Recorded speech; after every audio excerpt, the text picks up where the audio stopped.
sendiri mencatat hal itu. Nah, pada waktu kita berbicara tentang tokoh orang yang saleh, memang kita tidak bisa terlepas dari seorang tokoh di dalam Alkitab yang sangat hebat sekali. Dalam hal ini adalah Ayub. Dilihat dari segi namanya menunjukkan bahwa Ayub ini sesungguhnya dia ini bukan orang Israel.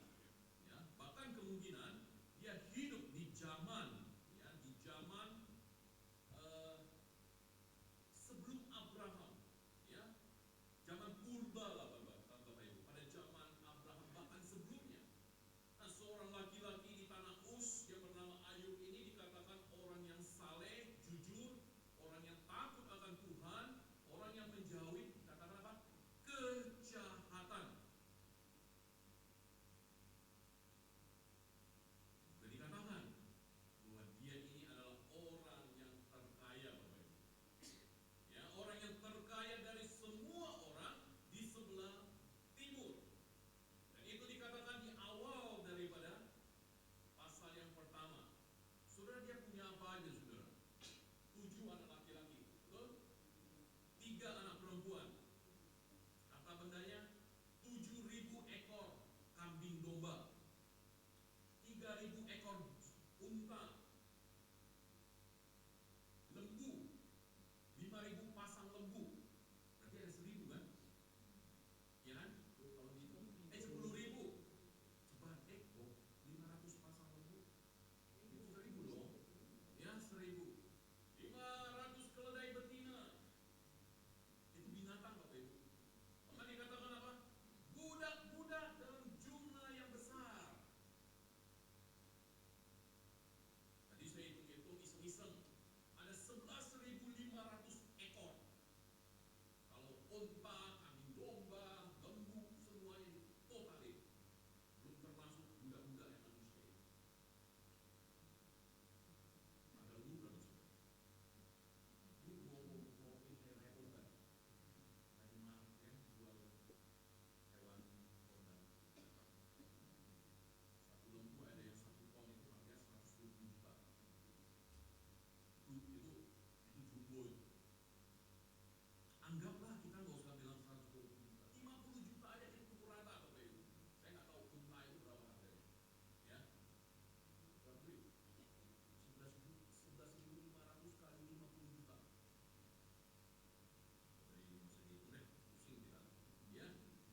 Tetapi saudara, orang ini dikatakan dipakai Tuhan menjadi sebuah role model, menjadi contoh yang sangat berarti bagi kita, khususnya dalam kesalehan hidup. Kenapa? Karena dia mengalami begitu banyak hal yang menyedihkan. Dia mengalami bukan karena dosanya, Bapak Ibu, tetapi karena kesalehannya. Maka ini menjadi contoh yang sangat baik sekali bagi semua orang yang ingin hidup kudus di hadapan Tuhan. Nah, saudara, mari saya mengajak kita untuk kita melihat, saudara, ada beberapa hal kesalehan Ayub ini yang bisa menjadi satu teladan contoh bagi kita. Yang pertama, Bapak Ibu, kita melihat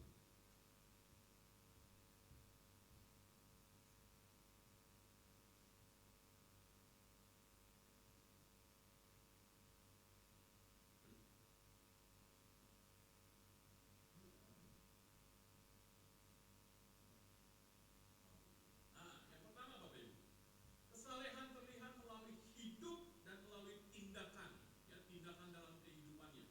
Nah, kalau kita melihat akan kepribadian daripada Ayub ini, maka jelas sekali, Bapak Ibu, di sini sangat ditonjolkan sekali bahwa Ayub ini adalah seorang yang saleh.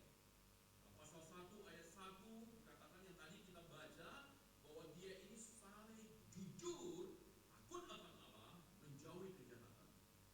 Nah, ternyata pujian ini bukan hanya datang daripada penulis daripada kitab Ayub itu sendiri, tetapi datangnya dari mana? Pujian ini dari Tuhan, saudara.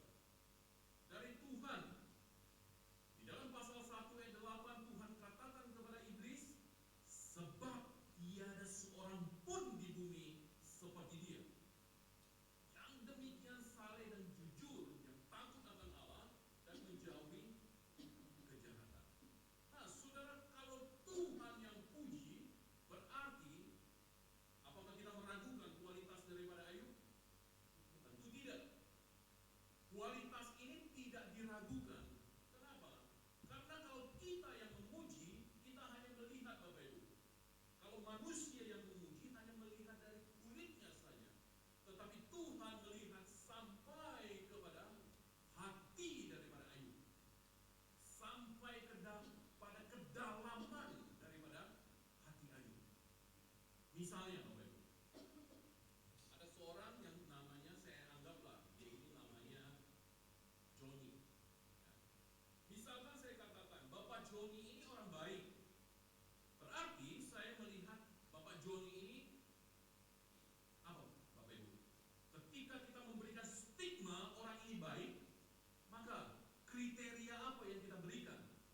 beliau ini adalah orang yang baik. Jadi saudara, kalau sampai Tuhan memuji Ayub, maka kualitas ini saudara luar biasa. Dan Ayub memang menunjukkan hal itu melalui tindakan dia. Saudara perhatikan di ayatnya yang kelima dikatakan apa? Setiap kali anak-anaknya mengadakan pesta, maka Ayub memanggil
bukan hanya terlihat oleh manusia bahwa dia baik, tetapi motivasinya juga terlihat oleh Tuhan bahwa memang dia ini baik.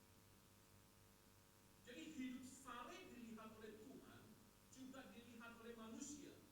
Maka saudara, Tuhan memuji Ayub bahwa dia ini saleh, jujur. Maka itu menunjukkan apa? Motivasi yang dia lakukan itu adalah benar.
Tentu kita semua ingin yang namanya butuh berkat Tuhan.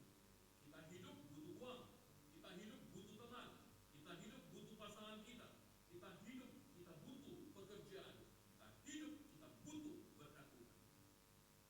Nah, Bapak Ibu, dengan tidak mendapatkan apa-apa, pertanyaannya, apakah kita masih bisa memuji Tuhan? Ini pertanyaannya, Bapak Ibu. Apakah dengan tidak mendapatkan apa-apa, saudara dan saya masih bisa terus memuji Tuhan? Saudara, ini ujian yang berat bagi Ayub. Ini juga sebuah ujian yang berat bagi kita. Maka kalau sekarang kita memuji Tuhan, sudah sepantasnya. Tapi belum teruji. Teruji dengan baik adalah pada waktu saudara dan saya kita tidak mendapatkan apa-apa. Apakah belum dan tidak dapatkan pekerjaan, masihkah bisa kita memuji Tuhan? Apakah ketika keluarga kita, anak kita, pasangan kita divonis dengan sesuatu yang tidak baik, masih bisakah kita memuji Tuhan? Apakah pada waktu sakit berkepanjangan, masihkah kita memuji Tuhan? Apakah kita ketika dikhianati oleh seseorang, orang yang kita kenal, orang yang kita kasihi, kita dicurangi, masihkah kita bisa memuji Tuhan? Maka saudara, bisa jadi iman kita belum teruji. Masih memuji Tuhan dalam kondisi sepantasnya, itu belum teruji. Tetapi belum dalam kondisi yang tidak wajar. Saudara perhatikan, Ayub mengalami kondisi yang tidak wajar. Ayub mengalami kondisi yang tidak wajar, Bapak Ibu. Enggak wajar yang dia hadapi. Orang yang sangat kaya kemudian menjadi miskin dalam satu hari. Wajar nggak? Wajar nggak, Bapak Ibu? Orang yang mempunyai 10 anak dan ratusan budak tetapi kehilangan semuanya dalam satu hari. Wajar nggak? Kalau hanya dia kehilangan beberapa anak, oke, masih wajar. Kalau dia kehilangan beberapa budak, oke, kita katakan masih wajar. Tetapi apa yang dialami oleh Ayub ini gak wajar, Bapak Ibu. Tetapi iblis bisa bekerja seperti itu. Iblis bisa bekerja secara tidak wajar untuk menghancurkan manusia. Makanya saudara, memuji Tuhan itu adalah sesuatu yang harus ada di dalam kehidupan kita. Memang kita belum sampai pada titik nol. Kita belum sampai dalam kondisi yang diremukkan, Bapak Ibu. Kita masih bisa memuji Tuhan dalam kondisi yang sepantasnya. Bukan juga sesuatu yang salah, tetapi kita juga harus mempersiapkan diri dalam kondisi-kondisi yang tidak wajar. Karena iblis bisa menggunakan hal-hal itu untuk menjauhkan kita dari Tuhan. Saudara, Ayub yang mempersiapkan dirinya untuk hal-hal seperti itu. Dia bisa mempersiapkan dirinya karena dia dekat dengan Tuhan. Karena Ayub punya hubungan yang dekat dengan Tuhan. Karena dia selalu berhubungan dengan Tuhan. Karena dia mau hidup kudus, berusaha hidup kudus. Saudara, ini langkah praktis, Bapak Ibu, mempersiapkan diri. Langkah awal di dalam mempersiapkan itu. Yang mempersiapkan dirinya dengan baik, hubungannya dengan Tuhan, sehingga dia mengenal Tuhan dengan baik. Dia mengenal siapa Tuhan yang dia percaya.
supaya dia mengutuki Bapak Ibu. Kutuki aja tuh, ya kan?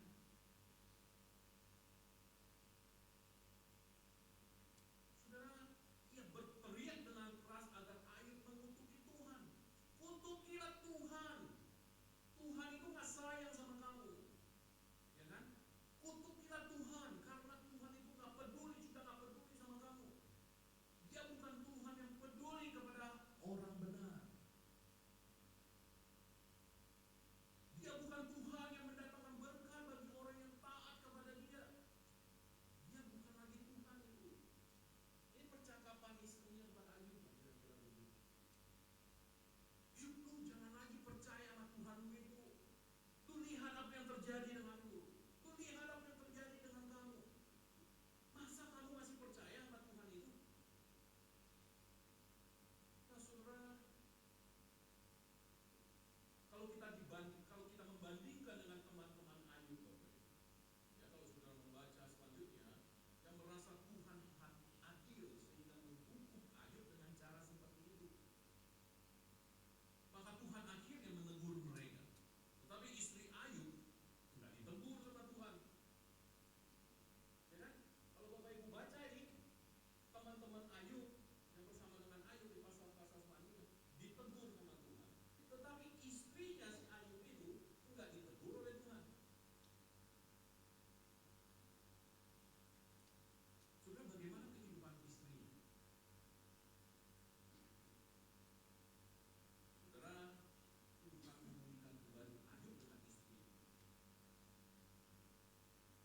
memberikan mereka anak-anak kepada mereka, ya, bukan hanya kepada Ayub saja, Bapak. Nah, saudara, dalam hal ini Tuhan sangat memahami kelemahan daripada Ayub. Tuhan memahami kelemahan kita, Bapak Ibu. Dan Tuhan juga memahami kelemahan daripada istri.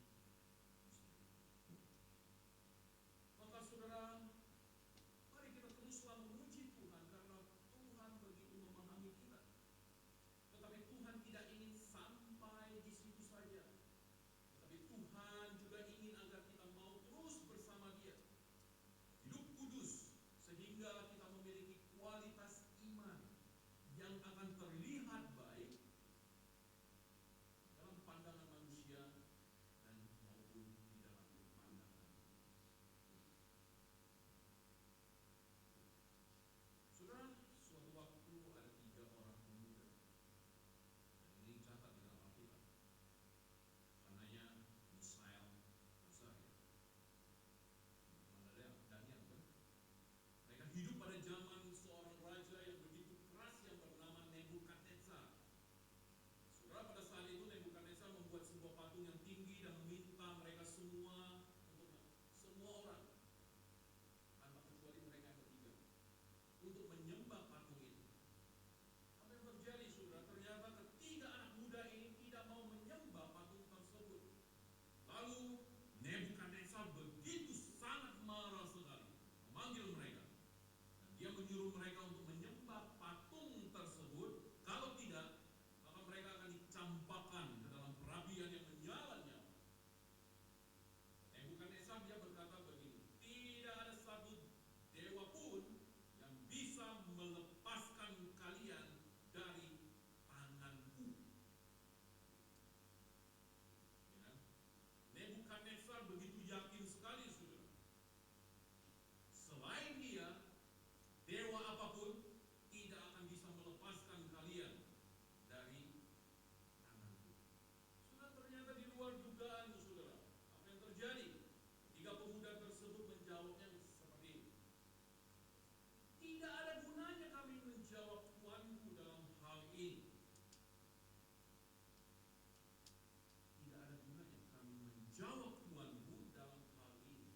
Saudara, ini adalah sebuah jawaban yang agak sedikit begini, Bapak Ibu.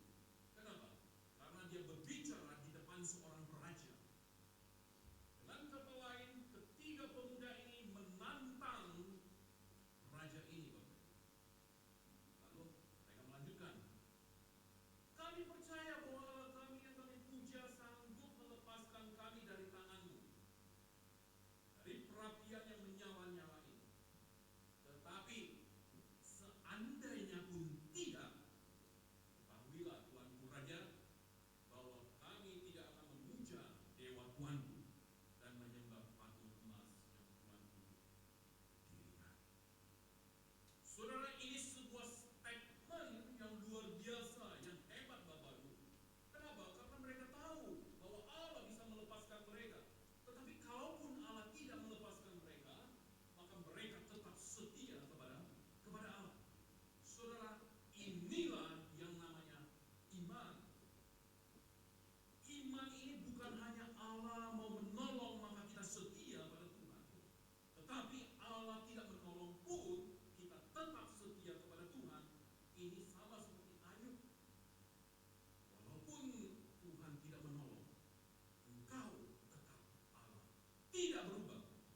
Tuhan yang mengambil.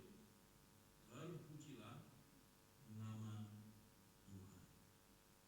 Sudah ternyata ketiga pemuda ini, Hananya, Misael, dan Azaria ini bukan pertama kali saat mereka taat pada waktu itu, saudara. Tetapi dalam Daniel pasal 1, kalau nanti saudara baca, dalam hal makanan mereka pun taat kepada Tuhan. Mereka makan sayur dan hanya minum, ya. Mereka tidak makan makanan yang mewah dari raja yang sudah dinajiskan. Saudara, mereka mau hidup kudus. Mereka mau hidup kudus mulai dari hal yang simpel, hal yang kecil, dan akhirnya mereka tunjukkan kepada Nebukadnezar, kepada orang banyak dalam hal yang besar, Bapak Ibu. Iman mereka tunjukkan. Maka saudara, orang saleh itu pasti akan terlihat kualitas imannya. Karena dia pun mulai melatih untuk setia mulai dari hal-hal kecil dan akhirnya sampai kepada hal yang besar. Ini yang dilakukan oleh ketiga pemuda ini, Bapak Ibu. Dalam hal kecil pun mereka latih, Bapak Ibu, sampai kepada hal yang besar. Pertanyaannya kepada kita, bagaimana dengan kita, Bapak Ibu? Hal-hal yang kecil pun, apakah kita juga mempersiapkannya sampai kepada satu saat, satu titik kita bisa menunjukkan hasil yang besar, atau dalam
izinkan mereka melakukan itu. Kalau Tuhan tidak mengizinkan, maka pasti mereka tidak akan melakukan itu. Seperti yang Iblis katakan, kalau engkau Tuhan melindungi dan memberkati Ayub, ya kan? Tidak terjadi. Ini pun sama seperti angin ribut yang terjadi. Kalau Tuhan melindungi, maka pasti tidak akan membunuh anak-anak Ayub. Tetapi Tuhan mau mengizinkan semuanya itu. Karena kadang kita nggak tahu, saudara, kenapa seperti itu. Ini sebuah misteri, Bapak. Sebuah misteri. Tetapi yang kita tahu bahwa seperti yang dikatakan di dalam Roma 8 ayat 28, bahwa Allah turut bekerja dalam segala sesuatu untuk mendatangkan kebaikan bagi mereka yang mengasihi. Jadi saudara, terkadang kita tidak perlu, saudara, mengetahui semua yang terjadi. Kenapa? Karena Allah, Tuhan punya hak untuk mengambil. Perlu saudara dan saya lakukan Allah datang dan berlutut di hadapan Dia, karena Allah tidak pernah meninggalkan kita. Karena Dia berjanji bahwa Dialah yang bekerja dalam segala sesuatu untuk mendatangkan kebaikan bagi saudara dan saya. Satu kalimat yang terakhir, mengasihi. Di Roma 28 ini baru ada di dalam perjanjian baru, ya kan? Di dalam kitab Roma, surat Roma, di dalam perjanjian baru. Tetapi ternyata pada zaman jauh sebelum perjanjian baru, pada masa Ayub sudah mempraktekkan hal ini. Ayub sudah meyakini akan hal ini. Maka dia bisa memuji Tuhan dalam kondisi ketika dia menghadapi malam. Saudara, memang Tuhan itu maha kuasa. Walaupun iblis punya kuasa untuk mendatangkan angin ribut, punya kuasa mencabut nyawa seseorang, seperti Tuhan katakan pada iblis, sayangkan nyawanya, berarti iblis berkuasa untuk hal itu. Tetapi tidak bisa melebihi kuasa Tuhan, Bapak Ibu. Maka apa yang Tuhan batasi, Tuhan lindungi, itu tidak bisa dilewati oleh iblis. Sini sudah, kita perhatikan. Apa yang Tuhan batasi, apa yang Tuhan lindungi, iblis tidak bisa melewati itu, Bapak Ibu. Kalau Tuhan sudah membatasi, Tuhan sudah melindungi, iblis tidak akan bisa melewati itu. Nah, di dalam pasal 1 Tuhan katakan segala yang dipunyainya ada dalam kuasamu. Ini kata Tuhan kepada iblis, ya. Hanya janganlah engkau mengulurkan tanganmu terhadap dirinya, maka iblis tidak bisa menjamah, menghancurkan tubuh Ayub, karena Tuhan melindungi. Nah, saudara, dalam pasal 2 Tuhan katakan, ia dalam kuasamu, hanya sayangkan nyawanya. Jadi iblis bisa menghancurkan tubuh Ayub, tetapi tidak bisa mencabut nyawanya, karena Tuhan memprotek dia. Tuhan melindungi. Jadi saudara, apa yang dilindungi oleh Tuhan tidak bisa dilangkahi oleh iblis. Ini yang terjadi dengan Ayub.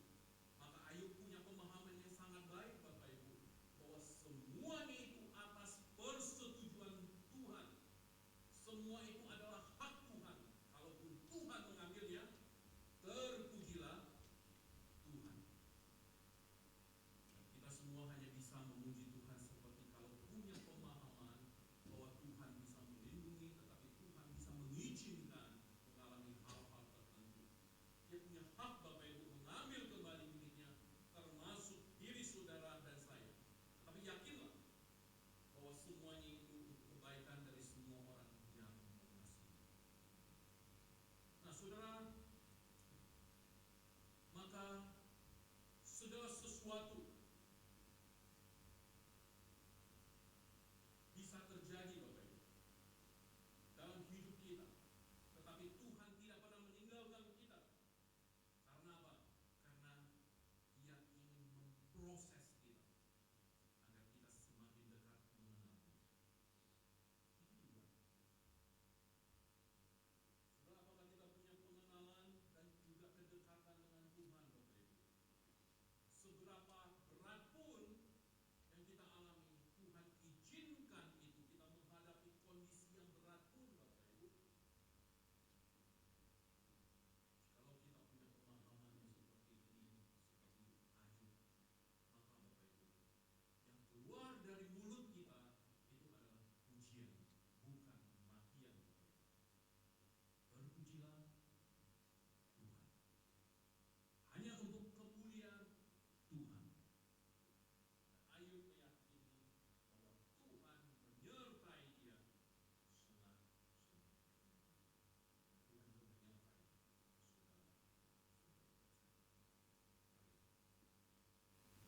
Bapa di dalam surga, terima kasih kami bersyukur melalui firman-Mu pada pagi hari ini Tuhan. Kami belajar dari kehidupan daripada Ayub.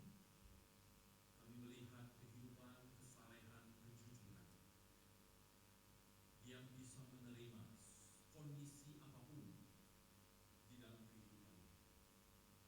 Sekalipun dari sisi kacamata manusia itu sesuatu yang tidak baik. Tapi Ayub memiliki satu konsep pemahaman yang luar biasa. Karena Ayub memiliki kedekatan, relasi yang baik. Bapa di dalam surga,